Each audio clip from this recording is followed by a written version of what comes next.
Stéphane Bern, Secret d'histoire. La Pompadour a-t-elle mené Louis XV à sa perte? Des nombreuses favorites de Louis XV, l'histoire a surtout retenu le nom de Madame de Pompadour. Née Jeanne-Antoinette Poisson, la future marquise est la fille d'une femme de petite noblesse et, c'est le cas de le dire, d'un drôle de poisson, un petit escroc condamné à l'exil pour faux et usage de faux.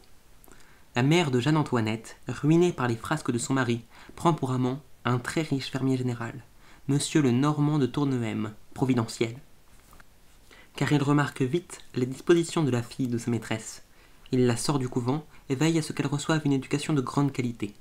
Puis il la propose en mariage à son neveu, Charles le Normand d'Étiole, lequel n'espérait pas épouser si adorable créature. À la beauté s'ajoute désormais la richesse, mais cela ne suffit pas à contenter Jeanne-Antoinette.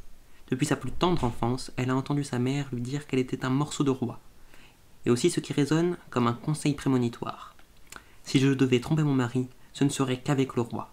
Le roi, c'est Jeanne-Antoinette qui va le rencontrer. L'événement se produit dans la forêt de Sénart. De retour d'une partie de chasse, Louis XV croise une calèche, à la fenêtre de laquelle se penche la délicieuse Madame d'Étiole.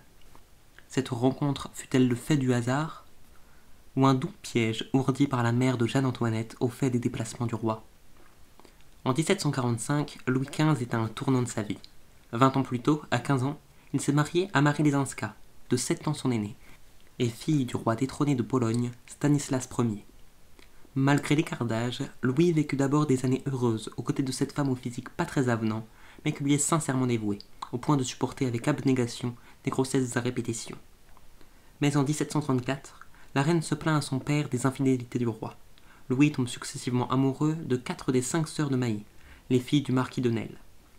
En 1744, quand la troisième sœur, la duchesse de Châteauroux, meurt, probablement empoisonnée, le roi est inconsolable.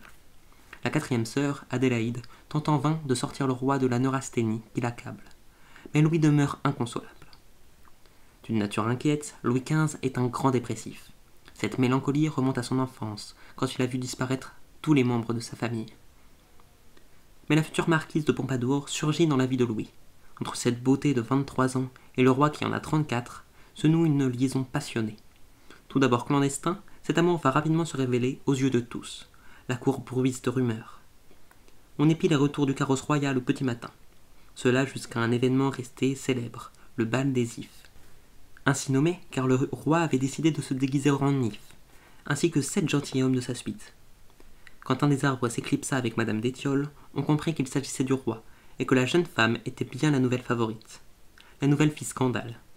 Comment une femme aussi mal née que cette Poisson pouvait-elle prétendre entrer dans le cercle très fermé de la cour, sans rang ni titre, flanquée tant du côté paternel que du côté maternel, d'une généalogie peu reluisante?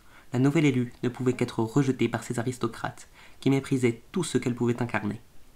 Les ragots sur sa mère vont bon train. Jeanne-Antoinette est accusée d'avoir couché utile, comme sa maman. Mais la jeune femme a un atout dont sont dépourvues beaucoup de femmes de la cour, sa bonne éducation. Elle a beaucoup lu, et sa conversation est plaisante. Elle chante, elle danse. Elle est parfaite. Étape suivante, paraître à la cour. Premier cadeau d'une longue liste de présents inconsidérables, le roi accorde à sa maîtresse le titre de marquise. Mais aucune femme ne veut se compromettre en servant de marraine à une roturière. C'est donc la vieille duchesse de Conti qui se dévoue. Couverte de dettes, elle va ainsi se remplumer un peu. À un abbé qui l'interrogeait crûment, « Qui sera la pute qui acceptera ?» Elle répondit, « N'insistez pas, l'abbé, ce sera moi. » Voilà la marquise logée dans les appartements du roi, presque mitoyens de ceux de la reine. Un incident cocasse donne une idée de la tension qui règne entre les deux femmes. Croyant opportun d'apporter des fleurs à la reine, Madame de Pompadour assemble un bouquet en pillant les parterres du parc. Dédaignant les fleurs, la reine lui lance, « Vous qui chantez si bien, allez-y !» La Pompadour hésite un moment et chante. Enfin, il est dans ma puissance, ce fatal ennemi, ce superbe vainqueur. Finalement, les deux femmes sont assez fines pour renoncer à toute querelle. Peu à peu, la marquise se fait accepter par la cour et reçoit les personnages les plus influents du royaume, qui se pressent le matin à sa toilette, bientôt beaucoup plus courue que celle de la reine. L'ascension de la marquise se poursuit. En 1752, elle est faite duchesse, un titre auquel est associé le privilège de pouvoir rester assise en présence du roi. Mais il lui faut de plus en plus d'argent. Elle aurait dépensé l'équivalent de 100 millions d'euros pour pouvoir tenir son rang et accueillir le roi et sa suite dans des conditions fastueuses. Cette fortune se dilapide en châteaux décorés et meublés avec raffinement. Ses propriétés se comptent par dizaines. Le château de Ménard, l'ermitage du parc de Fontainebleau, ceux de Compiègne et de Versailles, l'hôtel des Réservoirs. Et surtout Bellevue, construit sur la colline de Meudon en 1750, pour la bagatelle de 2 500 000 livres. En 1753, à Paris, elle achète l'hôtel d'Évreux, par la suite rebaptisé Palais de l'Élysée, où elle donne de fastueuses réceptions. C'est là qu'est reçu le jeune Mozart lors de son passage à Paris en 1764. Mais tout cela ne va pas s'en déplaire au peuple. Ainsi, pour agrandir le jardin, la marquise fait abattre des arbres des Champs-Élysées, sans se soucier de l'avis des Parisiens qui profitaient de leur ombrage. Qui veut la peau de la marquise? À Versailles, la cour se scinde en deux camps. D'un côté, elle est adulée par les courtisans qui veulent entrer dans les bonnes grâces de Louis XV. De l'autre, elle est haïe. Les enfants du roi ne lui font aucun cadeau. D'ailleurs, ils l'appellent tous « maman putain ». Le parti dévot, au nom de la morale, se range derrière la famille royale. Sans oublier les jaloux, car la marquise obtient des avantages pour ses proches, par exemple pour son frère Abel, qui est fait marquis de Marigny. Mais ce qui continue d'exposer la favorite à la haine de nombreux aristocrates, ce sont encore et toujours ses origines sociales et sa proximité avec les milieux de la finance. Une détestation dont font écho les chansons entonnées dans les rues par les gens du peuple. Parmi les poissonnades écrites contre elle, on compte celle de Maurepas, ministre du roi et langue de vipère. Il divertissait le roi jusqu'au jour où l'amuseur dépassa les bornes et reçut une lettre de cachet qu'il envoyait en exil. D'autres ministres deviennent des ennemis féroces de la Pompadour. Parmi eux, le duc de Richelieu, ministre chargé du théâtre. À la cour, le théâtre et la musique occupent une place fondamentale. Madame de Pompadour entendant bien, là aussi, exercer son influence et faire valoir ses goûts, crée à Versailles le théâtre des petits appartements, qui concurrence le théâtre officiel. D'où une lutte sans merci avec le duc de Richelieu. Autre raison à cette guerre à couteau tiré, le duc de Richelieu était aussi chargé de pourvoir le roi en maîtresse. Des rivales d'autant plus dangereuses pour la marquise que celle-ci a une faiblesse secrète. Au lit, Madame de Pompadour n'est pas une grande amoureuse, ce qui risque de lasser la libido exigeante du roi. Elle essaie d'ailleurs de nombreux aphrodisiaques. Au fait de ses secrets intimes, sa femme de chambre rapporte dans son journal de confidence de sa maîtresse « Je suis troublée de la crainte de perdre le cœur du roi. Les hommes mettent, comme vous le savez, beaucoup de prix à certaines choses, et j'ai le malheur d'être un tempérament assez froid. » Mais à la longue, la marquise a l'intelligence de comprendre qu'elle ne satisfait plus les désirs du roi, et abandonne le rôle de maîtresse pour celui d'amie nécessaire.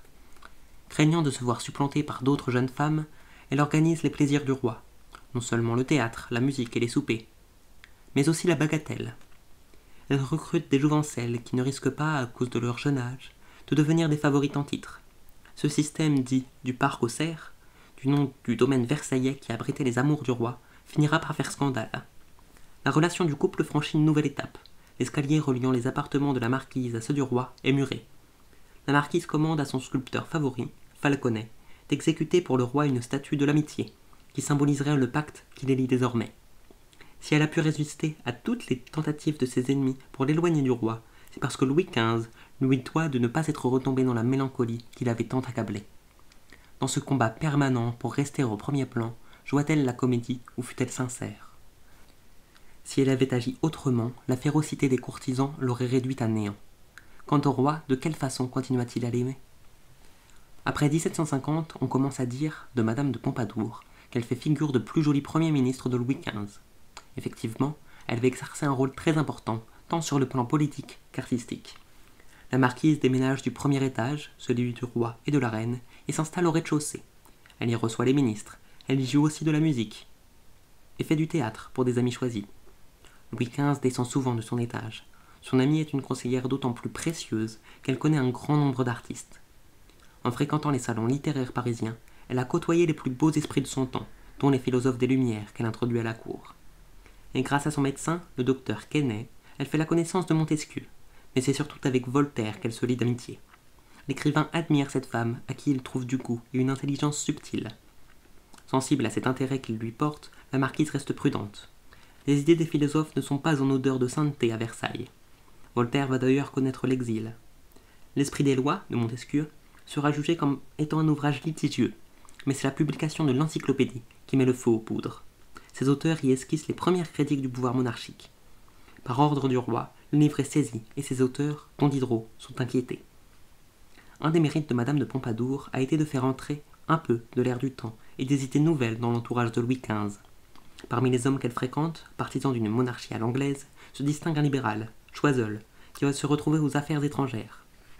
À la culture, Madame de Pompadour place son propre frère, le marquis de Marigny, à qui l'on doit, avec l'architecte Gabriel, la place Louis XV, aujourd'hui place de la Concorde.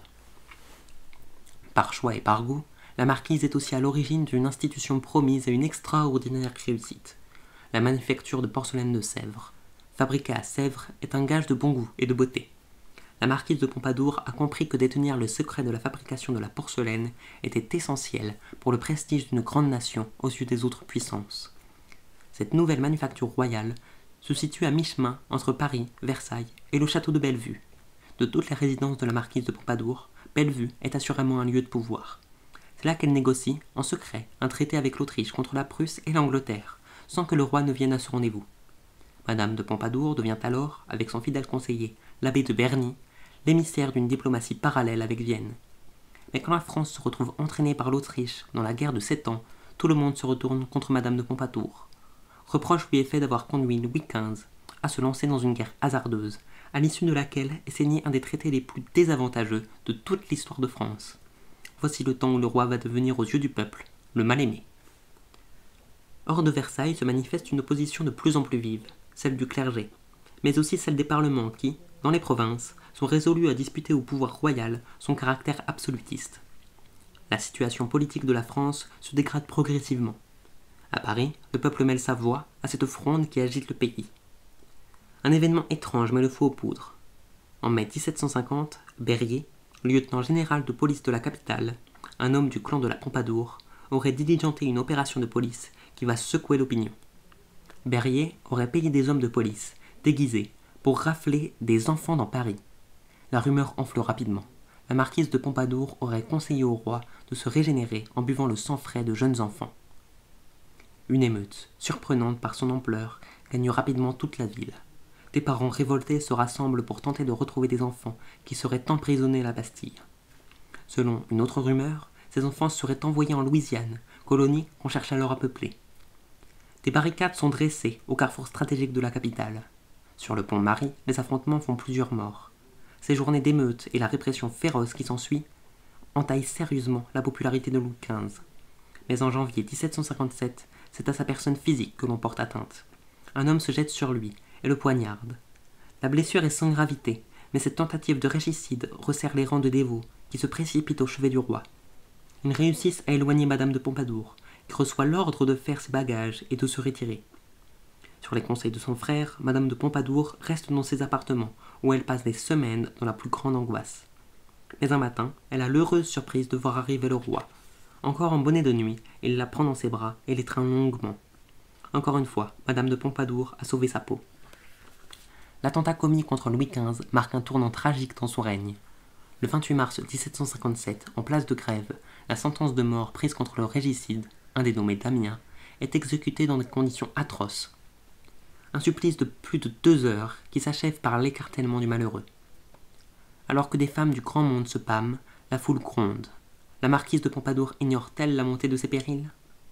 Occupée tantôt à des affaires d'État, tantôt à des futilités, elle poursuit cette vie de parade qui la voit consacrer un soin extrême à ses toilettes, en tant qu'ambassadrice du luxe et du bon goût français.